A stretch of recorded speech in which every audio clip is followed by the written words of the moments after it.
This week we're going back to 1984 once again to look at another of the Transformers franchise's all-time greatest legacy characters. These are the basics on the Autobot medic, Ratchet. The toy that would become the original Ratchet was first released in the Japanese toy line Diaclone in 1982. Retooled from the Nissan Cherry Vanette toy released earlier in the year, it transformed into an ambulance, the rear section of which disconnected to become a battle platform for the robot. Both ambulance and van were imported by Hasbro to become part of the first year of the Transformers toy line in 1984, becoming Ratchet and Ironhide respectively. In the world of Diaclone, the characters were piloted mecha rather than living robots, and Ratchet's design reflected that more than most visibly by having a pilot's seat instead of a head, which the Transformers release of the toy tried to compensate for by covering the seat with a sticker of a robotic face. Unsurprisingly, Ratchet wound up being heavily redesigned for the Transformers cartoon and comic book, looking very little like the toy. Though this character model wasn't ready when the comic began, and Ratchet spent the first 2 issues looking like the toy.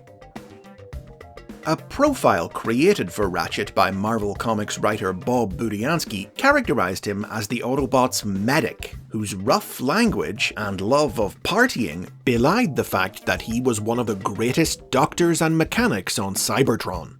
Budiansky initially envisioned Ratchet as female, and as such named the character after Nurse Ratched from the movie One Flew Over the Cuckoo's Nest. But Hasbro shot the idea down, at the time not wanting any female characters in their boys' toy line. Now, the concept of Ratchet as a coarse party animal didn't actually feature in any classic media, despite the fact that he was one of the most prominent Autobot characters in the early years of the franchise. In the first year of the Marvel comic, for instance, Ratchet featured in a solo story arc in which he was the only Autobot who managed to avoid being deactivated and captured by the Decepticons. Armed with little more than his wits and courage, Ratchet managed to defeat Megatron and rescue and restore his comrades. Ratchet didn't enjoy any dedicated spotlight adventures quite as big as that one in the Transformers cartoon, but he was still one of the most frequently appearing Autobots on the show, his medical and mechanical skills ensuring that he remained an active member of the cast throughout its first 2 seasons. He often collaborated on projects with Wheeljack, including the creation of the Dinobots. However, after Ratchet's toy was discontinued in 1986, he was killed off in The Transformers the Movie, gunned down by the Decepticons during an attack on an Autobot shuttle. Surprisingly, however, Ratchet wasn't phased out of the comic book and continued to appear in the series throughout the rest of the decade. Notable stories saw him contend with the human thief, the Mechanic, and clash once again with Megatron when the Decepticon leader abducted him and forced him to rebuild the deceased Starscream. A teleportation accident subsequently fused Ratchet and Megatron into a single misshapen being, and although the Autobots were able to separate them, Ratchet was horrified to discover that his and Megatron's minds were still linked. In the last few issues of the series, to end his torture and Megatron's evil once and for all, Ratchet sacrificed himself by sending the Autobot spacecraft, with him and Megatron aboard, crashing to Earth.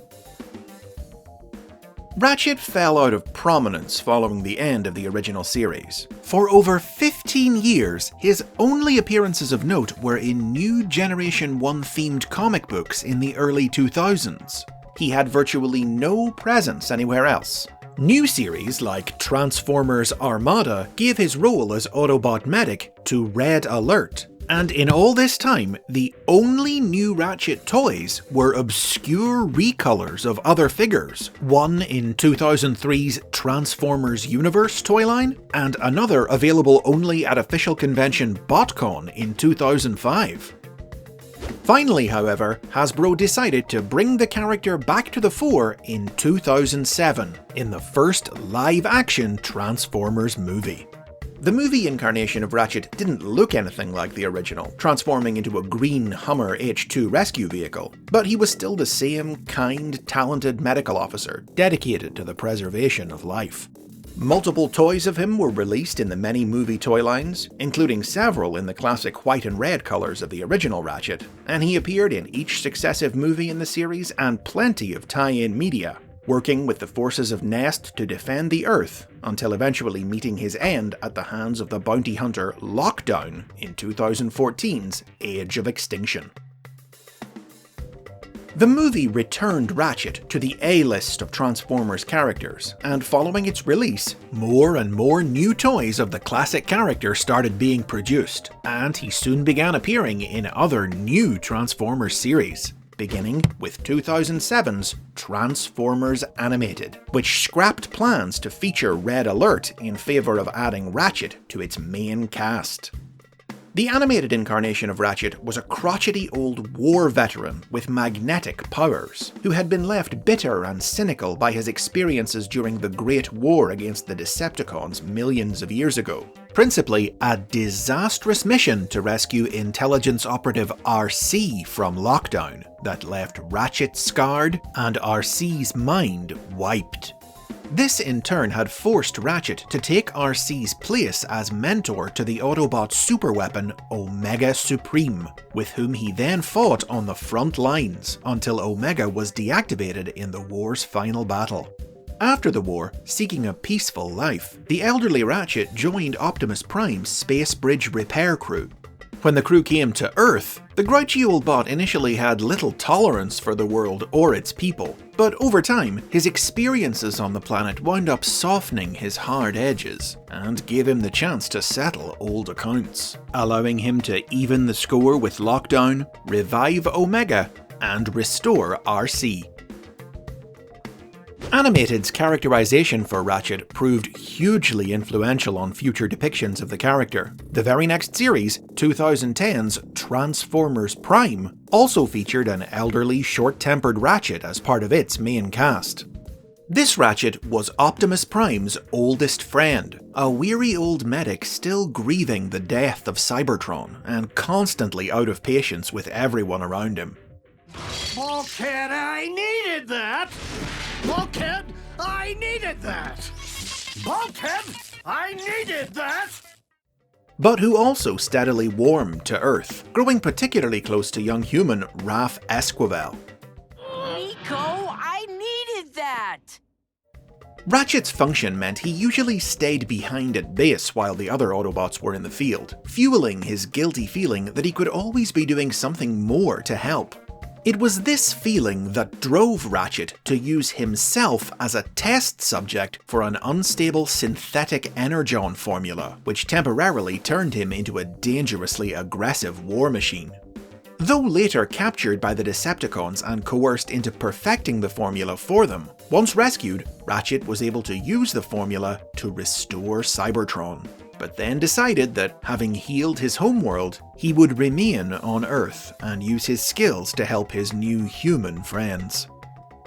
This incarnation of Ratchet would later guest star in 2015 sequel series Robots in Disguise, to join in foiling new Decepticon attempts to conquer Earth, and in the 2018 spin-off Rescue Bots Academy, to help teach the next generation of Autobots, including his own nephew, Medix. When IDW Publishing's Transformers comic books launched in 2005, Ratchet took the starring role in their opening story arc, breaking cover to rescue a pair of humans who had stumbled onto a Decepticon plot. But as the comics continued into the 2010s, they also incorporated aspects of the cranky old persona seen in Animated and Prime, as Ratchet began to feel his advanced age, and decided to join the crew of the starship Lost Light to help the universe as much as he could before time caught up to him.